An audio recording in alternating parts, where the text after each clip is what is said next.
haven't done a video like this, I think, ever, where we're just it's kind of like a mini version of a podcast. This is Colleen Patrick-Goudreau. Welcome. Thank you. Colleen wrote a book called The Joyful Vegan. It's The Joyful Vegan, How to Stay Vegan in a World That Wants You to Eat Meat, Dairy, and Eggs. Okay, so this book was written for this purpose of keeping people vegan, right?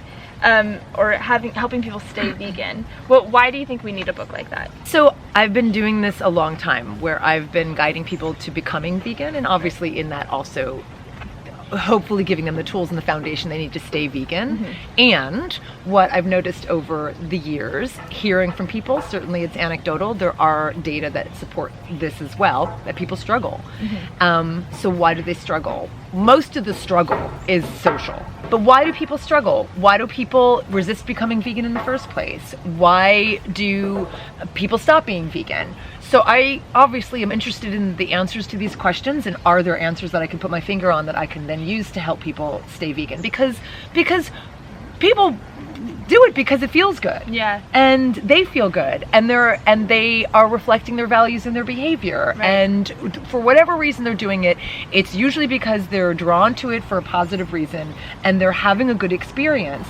And you will hear people say who stop being vegan, I really don't want to stop being vegan. Right. But I have to because of X. Right. So if this is such a positive thing, and I think it is, a very positive thing. I've been vegan for 20 years. Yes. And I do consider myself a joyful vegan, and I'm very grateful for that. And I'm very grateful that I've had all the things that I can tick off and name as far as the things that are risks to stopping being vegan. But I'm human too, and I've had issues and whatever. And so through my experience, through the experience of the people I'd been hearing from data that I was collecting, I started putting together what I think are some things we can really put our finger on to say, here's what can happen if we don't manage this thing that happens to pretty much everybody who becomes vegan. So what are these things? So I did a podcast series years ago called The 10 Stages of What Happens When You Stop Eating Animals, whatever you want to call it, for whatever reason, right? Because it's not just when you become vegan, it's also when you become vegetarian. Right. But it really is like what happens, and I identified these threads that I think everybody experiences.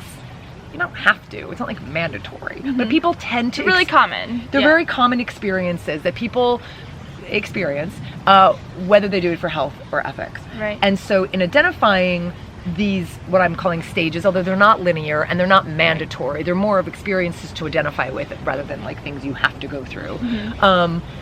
What I did in identifying these is not only put a name to these things, like that people went, oh my God, I'm not alone. Yeah. I'm not the only one. I'm not the only one. Yes. Like, Getting super angry or like voraciously consuming everything. I might have listened to the podcast. Might have read the book. Stage 1. Yeah.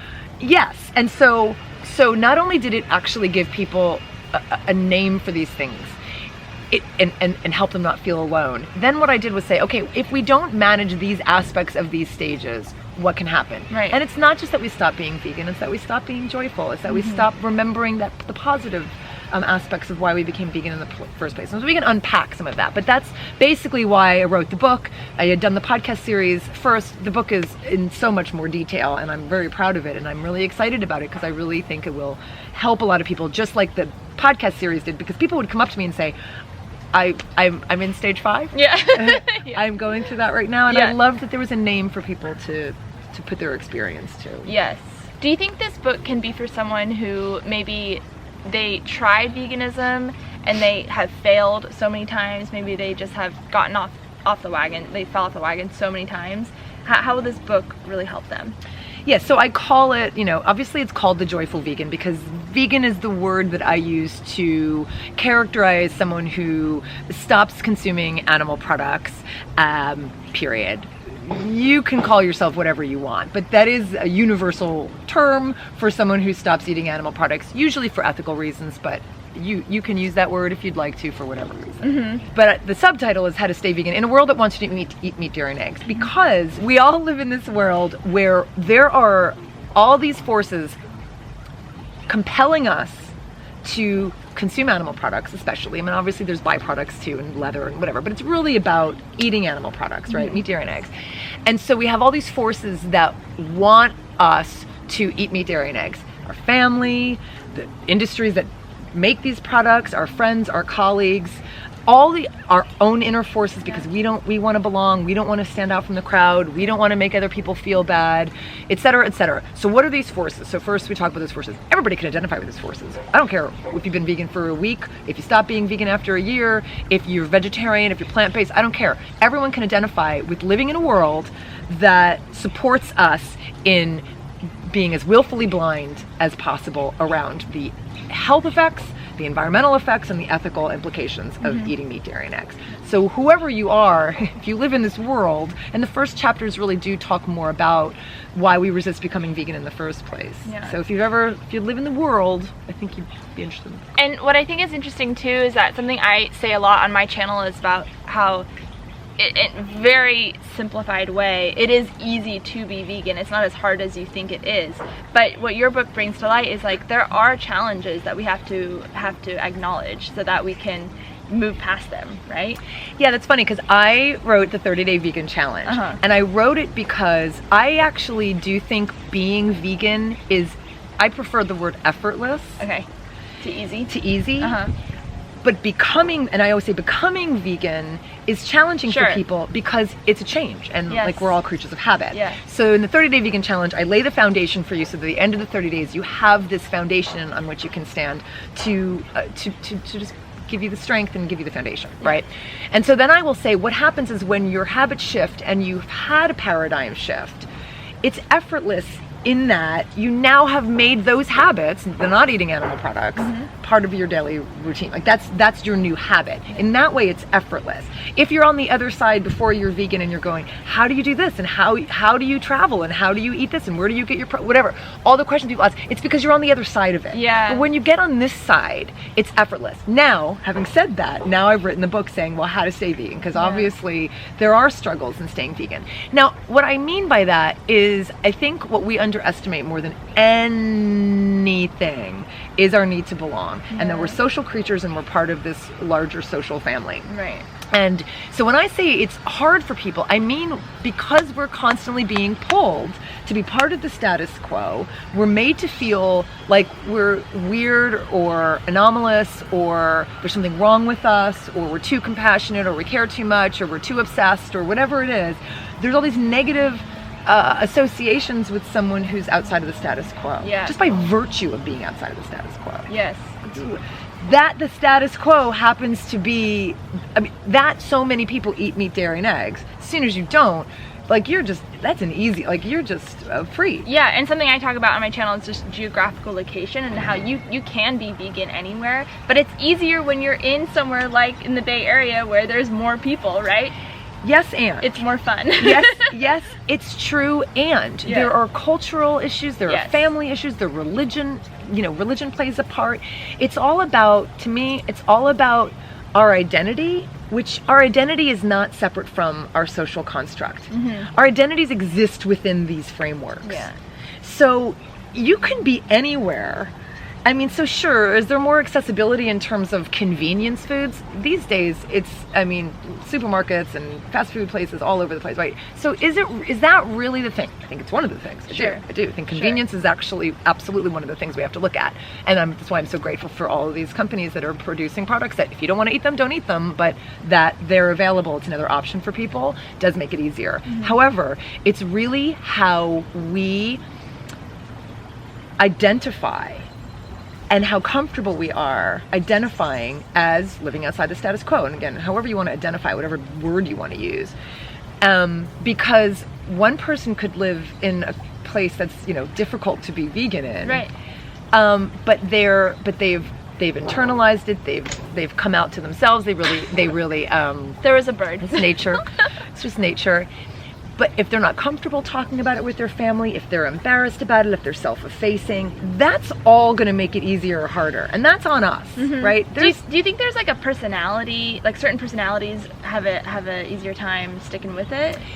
I think there is a sure, I think there's a contingency of people who are more comfortable being outside the status quo. Yeah. Like, I'm one of these people, like, I don't care. Like, if you have a problem with what I do. I enjoy being different. Exactly. Like, I'm fine with it, but not everybody does. Exactly. But that still doesn't mean that, like, I want to feel like I don't belong and I want people to make fun of me and I don't have a community. Sure. So, sure, is there an element of the personality? Yes, but there are definitely tools and skills that you can develop. And I'm very proud of the fact that I've heard from many people over the years who consider themselves introverts, who are shy, who don't feel comfortable speaking up for what they want, who just on the turn of, you don't have to like be a vocal advocate, but just don't be self-effacing. Yeah. Just be proud of who you are, and just again, the coming out, the chapter on coming out is very much about coming out vegan is not just about your public persona. It's about coming out to yourself and really embracing and understanding why you're vegan in the first place. I've heard people say to me, I don't know what to say when people say, why are you vegan? Like, I want to say the right thing, and I want to be able to speak to this and to that. What do you say? And I say, well, why are you vegan? Like, some people haven't sat down and actually thought about it because they want the right soundbite and they think they have to say the right thing, etc. And I understand that. Speak from your heart. Yeah.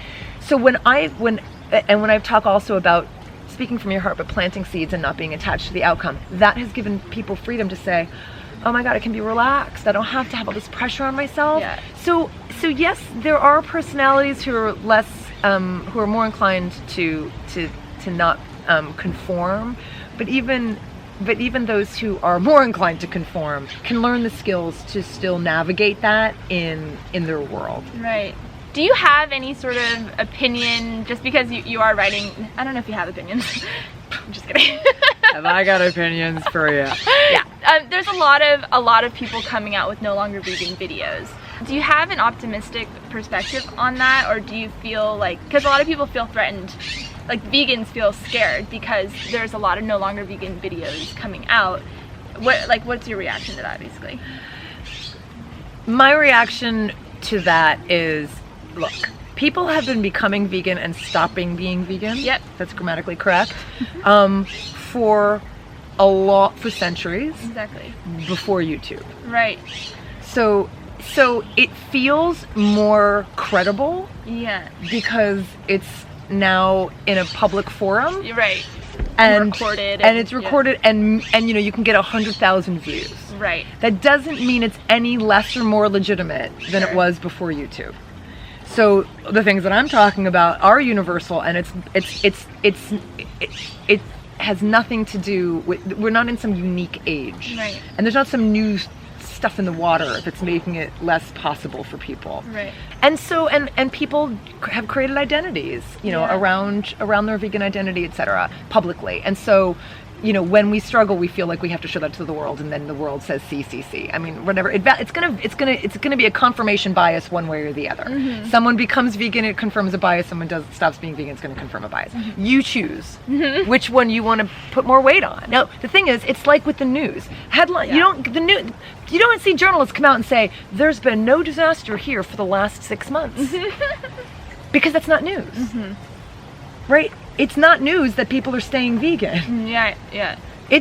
There are millions of people who've become vegan and they stay vegan. That's not what's highlighted. What's highlighted now is the handful of people who aren't anymore. That's right. But they seem like it seems like that's more dramatic. And I'm not saying that the people who come out with these videos don't have their own credible story, but it feels like it's happening more because you don't have the other videos saying I've stayed vegan today. Right. Today I'm still vegan. Which we are, by the way. Which we are. You know, we're not going to make a video. Well, maybe we should make a video. Actually, people are making videos why I'm still vegan. Right, exactly. And that's great, but that's still not going to get the clicks. Yeah. Because yawn, whatever. Yeah. Right? So that's what I think about that. And in the book, I mean, I don't watch a lot of the videos. I've heard, because my audience asks me what I think about the videos. Yeah. So I know a little bit, but everything that I've heard about any of these videos, for me, it validates why I wrote this book. Yeah. Because I hear the same threads in those stories. There's nothing unique about them that I've written in the book. So, my hope is that the book not only, and so for those who don't think they're struggling being vegan, awesome. Like, I hope that's the case for you. But what these stages will do for people who read the book will also help them understand why people stop being vegan. Yes. And will help them, because the data also show that I think the last Fuanalytics study said something like 35% of people who said they stopped being vegan want to return. Right. So if we know that that's the case, and I think it is, then we are more apt to embrace people back into the fold rather than judge them for not being in the fold anymore. Yes. So if we understand why people struggle, then we really like give it weight, Yeah. enough weight to say like, here how we might be able to help. I think that will also be really good for just the bigger picture. Yeah. Thank you so much for breaking that down for us, Colleen. I'm really excited for this book to come out. Legitimately, I think this is really needed, and if you guys are interested at all, click the link down below to pre-order your book called The Joyful Vegan: How to Stay Vegan in a World That Wants You to Eat Meat, Dairy, and Eggs. Go ahead and follow Colleen on Instagram because she has 2 of the cutest cats in the world, and I have been here just for a few hours and I've already gotten many snuggles. Go get your virtual snuggle now. Call you in the break.